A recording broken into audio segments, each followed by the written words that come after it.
Welcome back. আসসালামু আলাইকুম। চলে আসলাম দিঘির পাড় লঞ্চ ঘাটে। আজ জুমাবার অর্থাৎ শুক্রবার 13 তারিখ 6 মাস 2025। আজকে ঈদের অর্থাৎ ঈদুল আজহার শেষ ছুটির দিন, অর্থাৎ সবাই যার যার মতো শনি থেকে রবিবার পর্যন্ত কর্মস্থলে জয়েন করবে।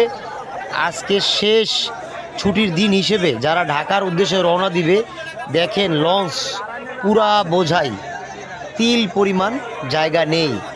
দিঘির পাড় লঞ্চ ঘাট থেকে আমি সংগ্রহ করলাম ধুলিয়া এক লঞ্চ। দেখেন প্রচুর পরিমাণ ভিড়, মানুষ আর মানুষ, এত মানুষ দেখেন, মানে ঢোকার কোনো পথ নাই লঞ্চের ভিতরে।